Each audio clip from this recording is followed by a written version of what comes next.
Thank you. Thank you, Eugene.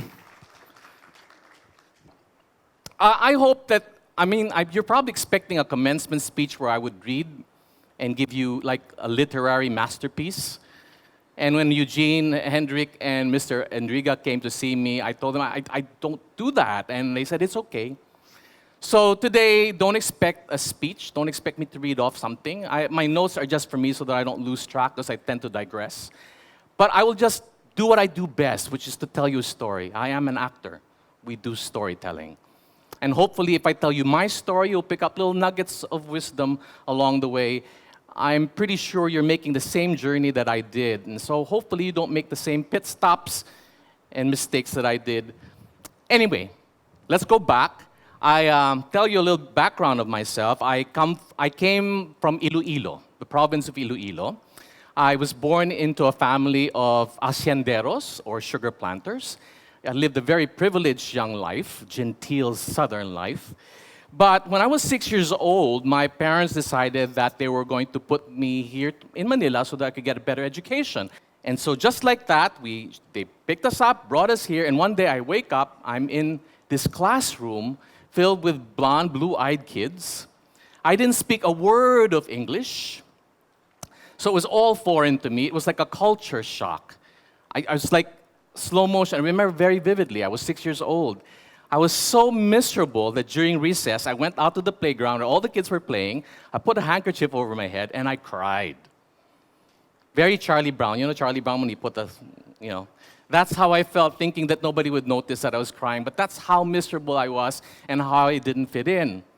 To make matters worse, I was a menopause baby. That means that my father had me when he was 50 years old, my mom was 40. May bunso pa kami.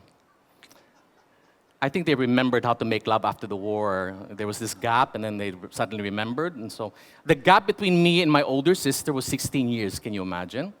So put that in the mix, and it may be a very insecure kid because my parents were old enough to be my grandparents.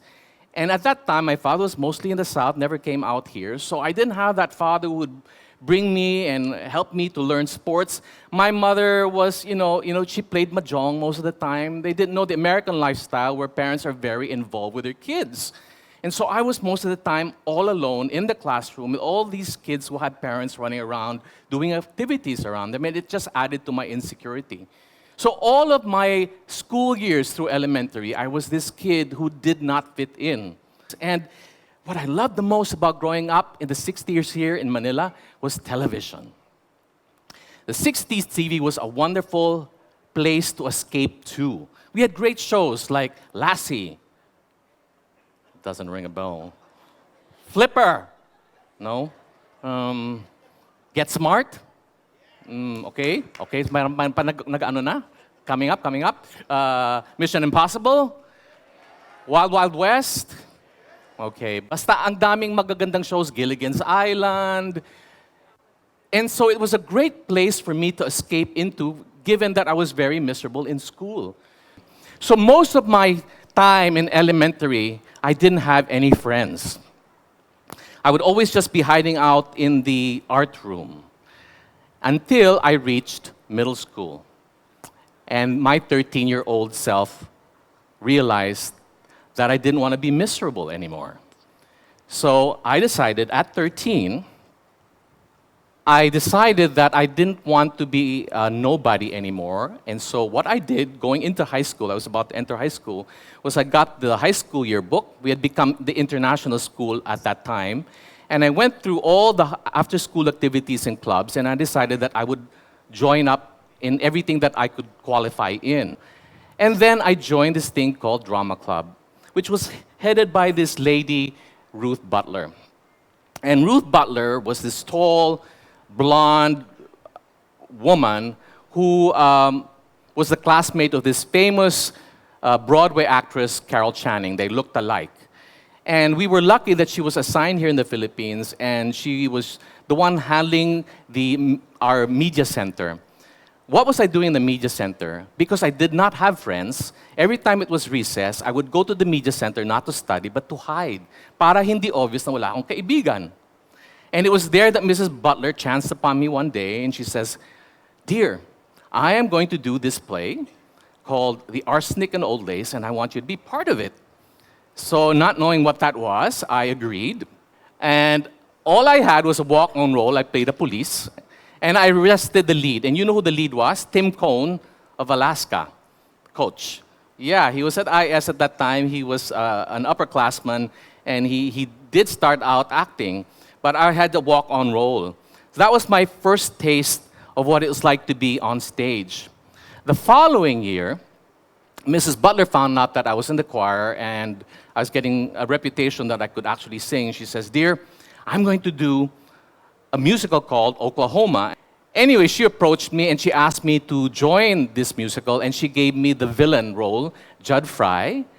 And I remember going to the Morocco Theater for the first time. The Morocco Theater would become my home for many, many years. But this was the first time in 1976 when I stepped on that stage, and I remember performing for the first time, this time in a semi-lead role, and something happened. It was like a fish in water. It was like the lights just went up, and I could feel the audience as I feel you right now watching me. And it was a great feeling.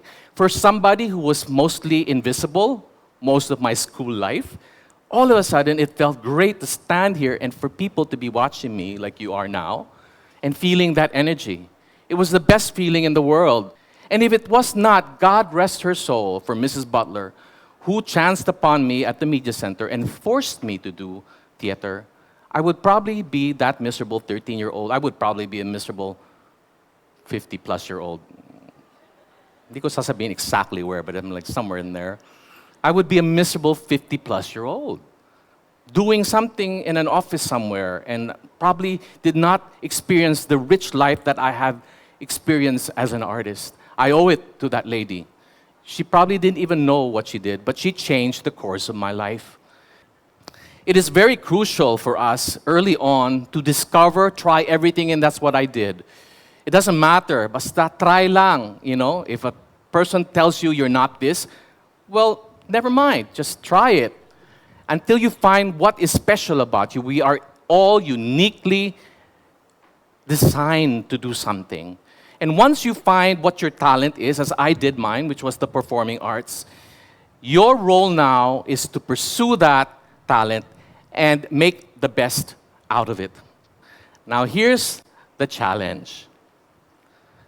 When you discover your talent and you try to hone it as best as you can, there will be a nagging thing coming from the world to tell you again traditionally that you cannot make it just being, let's say, an artist. My parents saw how talented I was and they always encouraged me, but constantly my father would say, hobby lang yan. Okay, once you finish high school, as talented as you are, you need to get to college, you need to find a diploma, you need to find work, or else you go to the farm and plant sugar. Those were my options. So, right after I graduated from IS, I went to UST because I thought, okay, siguro, what is a money-making art form? And I thought, okay, architecture. There are a lot of rich architects, right? So I thought, okay, architecture. So I went to UST, which is supposed to be the best architecture school, and I lasted all of one semester because I found out that architecture pala is a very technical, math-driven endeavor, and I failed in geometry. I didn't even take the. You know that up to this day, I have a nightmare, a recurring nightmare, that I did not graduate from college because I didn't pass math. So it actually kind of happened when I was in UST. I mean, I didn't fail, but it's all of a sudden like, hindi ako pwede dyan. So I had a dilemma, and I was sitting in my room, again, very vividly remembering. Actors like to remember. We like to go back to memories. We call it sense memory. And I remember my mom coming into my room, and she says, "What's your problem?" And I said, "Mom, I'm miserable in UST. I just found out that I'm not really an architect material." And she says, "Well, okay, fine, then follow your heart as long as you have a college education." So, andun na naman yung college education. So, lumipat ako sa De La Salle University. Sabi ko, okay, so maybe not architect, but maybe if I take business, maybe my parents will be happy. So I took up business. In my first class in accounting, I failed. I failed. My first F ever accounting. In contrast to all of this, right after I got out of high school, I wanted to test my mettle or my acting abilities by joining up different other theater companies outside of high school. I joined a community theater called MTG, where I played Grease. I don't know if it's there. Do you know the Danny Zuko role? Even before John Travolta played this role, I was able to do it. So I played a greaser. And right after that, I auditioned for Repertory Philippines, which was the leading American or English-speaking company, and it was professional. And they were doing a show called A Chorus Line, and I remember coming in there. It was long in the day. Zenaida Amador, who was the founder of Repertory Philippines, she's like the doyen of Philippine theater, was sitting there, wasn't even looking at the auditionees anymore because she was tired. I got in there and I sang the song, What I Did for Love. And only a few bars into the song, she looked up, and she says, she stops me and she says, "Are you passionate about the theater?" That's how she pronounced theater. "Are you passionate about the theater?" And I said, "What does she mean?" But I said yes. And that's how I learned about the craft. It's not enough that you're talented. You're going to have to learn what to give that talent great regard. Talent, Zenaida Amador once told me, is nothing more than the ability to do something faster and easier. Let me say that again. It's something that you can do. The ability to do something faster and easier. That means everybody can do something if they work hard at it. But if you're already gifted with that facility and it comes easy, do not take it for granted. And that's why she treated us like a drill sergeant. She teared down our ego. Because if you're too conscientious about yourself, me, and to think that was my background, right? I found my self-worth in my theater, performing art talent, and I thought that was what it was all about. But no, she taught me that you're going to have to love this craft or art form that you're going to pick. You give it the regard. You come in early. You have the discipline. If you were 1 minute late to rehearsals, ano mangyayari sa atin, Jeremy? The best thing would be that she would scream and curse you down. I tell you, I swear to you, Duterte is like an angel next to Zenaida Amador. Mo pagdating sa cursing, no? Wala yan. Wow, she'll curse you up and down. All the curse words you can ever imagine, malutong, Tagalog, and English, she could shift, with an English accent pa yan. Curse you down, that's the best thing. Next worst thing that could happen is she'll throw something at you. It could come in the form of an ashtray, a plant, her shoe. She hated mediocrity. And she always drove us to strive for excellence. And that's how I learned to be good at what I do. And that's what you need to learn as well. It's not enough that you're talented. You have to strive for excellence and be the best in your craft. Right after that, I decided, sige, magaling naman ako dito sa theater, and I kept getting good roles. Actually, there was one point when they made me like the golden boy of repertory, in contrast to me failing accounting in LaSalle. I finally decided, okay, maybe I should just, like water, seeking its course, follow na lang what I do best. So what I did was I moved to communication arts in LaSalle. It was a new program. And it was handled by this fantastic guy, Clodoaldo Del Mundo, who wrote Maynila, considered one of the best, if not the best Filipino film, directed by, of course, Lino Broca. And under his mentorship, I learned many things about broadcasting, print media, television, radio production, and I had the great fortune and privilege to have worked with the great Mike De Leon as my film teacher. Right after I graduated from LaSalle, I went to the States and studied film at NYU. And here's another important milestone in my life. As great as I thought I was, when you go into New York, which is the hub of everything, all of a sudden you're a little fish in such a great pond. I thought I was God's gift to theater. When I got there at that time, this was like the early 80s, there were no roles for Asians. It was a white man's land. And so I just like shrunk. And then in film school, there were so many great filmmakers that I just felt like so small and unaccomplished. Which brings me to the next thing. Once you know your calling and your craft, it doesn't mean that you'll necessarily be successful in all you do. There's such a thing as being at the right place at the right time. God designed you, gave you what it takes to succeed, but you also have to be in the right place at the right time. The problem with a lot of talented people is that they think because I've got the goods, I'm going to make it wherever I go. That's not going to happen.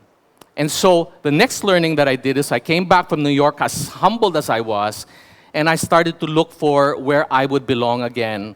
I started to look for, really, where is my calling? Where do I belong? I ended up joining mainstream entertainment.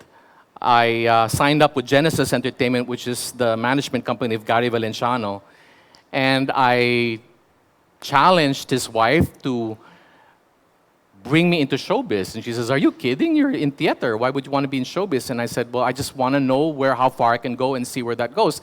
And so I did, and I pursued a showbiz career, and I can't say I became a very big star, but I will say that every moment that I was doing showbiz, I learned something, which is something that you need to put in your mind. As you find your place in this world, trying to figure out where your calling really is, again, it's back to try everything.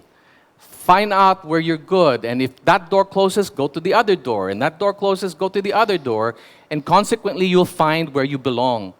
And every stop along the way where you were, where you spent, will be great learning that you can use later on in your art form. My little stint as a recording artist is embarrassing, but my little stint as a recording artist was I recorded an album, and I would go to the provinces to promote in different radio stations. I would go to malls, I would meet with the press and make halubilo.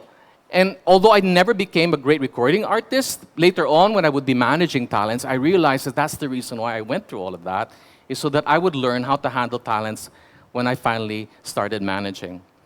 Anyway, back to calling. I remember that once you find where you are, where you really belong, nothing feels better. I remember that Zenaida Amador said that an actor is the most privileged human being because he doesn't only get to live one life, he gets to live as many lives as there are roles. And I have been blessed over my years to have performed so many roles already and have lived many, many lives. I could have been Javert, I could have been a Raja, I could be a serial killer, and then the father of 7 kids, and be a biblical character, or a lion, or be a Rizal character. It was a wonderful thing to be an artist, and never regretted. At that time, I started to earn a lot, and I remember my father, who was by that time already 88, my mom had passed, and I do remember going to him, and I think at that time, at the peak of my career, earning about $1 million every 2 months. And then I went to my father, and at that time, the sugar industry was already really, really down. And I remember going to him and I said, "Pa, I'm okay. I'm okay." And then when he realized I was earning a living by being an artist, he was good with that. There was just that one short stint that I tried farming one time. I spent a year farming and watching the sugar grow for a year was terrible. So to be able to go up to him and say, "Pa, I'm not going to plant sugar, I'm going to be an artist." And I do remember, and Mr. Endriga was the president of CCP at that time when we were doing Philly the musical of Ryan Cayabyab. And I had an epiphany. I went on that, I was standing about to go on, and I was looking at my scene partners doing a scene, and I was standing there by the sides. And I said to myself, and it just really dawned upon me, and I said, "God, this is what I am. I am a performer. I was born to be this way, and I'm going to die performing." And I hope not literally on stage, because it happened 2 years ago. But it just really dawned upon me that this is something that I'm going to do the rest of my life. And from that time on, blessings upon blessings just came in. It was mentioned by Eugene earlier that I founded a company called Trumpets, which produced a lot of original musicals. And right after Trumpets, we put up Play Shop, which now is celebrating its 23rd year. We have taught thousands upon thousands of kids every summer to discover what their talent is all about. Soon after that, we put up stages. A lot of the kids that we discover at Play Shop, we start managing them and we plug them into showbiz, if that's the career. So all of a sudden, this artist is now starting to become a businessman. I never thought, right? I mean, it was like really, really bad in math. But now we are actually really making very good business doing what I do best, which is entertainment. And then finally, after stages, my last endeavor, my latest endeavor, as Eugene mentioned, is this school called the School of Academics and Arts. It's called TISA. Mr. Endriga invited me to be part of Mint. When was that? When did you put this up? 5 years ago? 5 years ago. That was about the time I was about to put up TISA. That's why, with a heavy heart, I had to decline because my burden was to put up this school. The concept of this school is that it would be a full-out academic school, starting from kinder all the way up to high school. And it would be a progressive school, and it's going to be very considerate of the individual talent of each child. We will take care of all the academics so that all the parents are assured that, yes, after high school, your kid's going to go into Mint. Better Mint than all the other universities, right? Because all the other universities are traditional. So, I mean, after we train up these kids to be individualistic and creative, right? It only makes perfect sense that you'd go to a school of the same persuasion. I mean, we've been doing that. We're on our 3rd year and growing little by little, I'm happy to say. But more than that, what it is it's the child in me again saying that I'm never going to allow one more child to go through the educational system, never ever discovering what they were designed to do. That's what TISA is all about, making sure that nobody falls through the cracks. So, as a summary, I want to encourage you as you graduate to continue to discover your talent, give regard to your craft and be the best at it, answer a calling. It may take a while, but you'll find it. Trust it. The voice in your heart is going to bring you to the right place. Finally, out of that, you'll find purpose. Purpose is when I visualize this as like a pebble that you throw in a body of water and it has a ripple effect. That's what purpose is all about. You're going to affect people's lives. And so you have that facility to create something that you can leave behind for generations to enjoy. You need to really take that in. You really need to take and understand how powerful your talent is and how it can change people's lives and affect them. And so with that, go forth, be the artist or the entrepreneur or however God created you to be, and find your way. Thank you.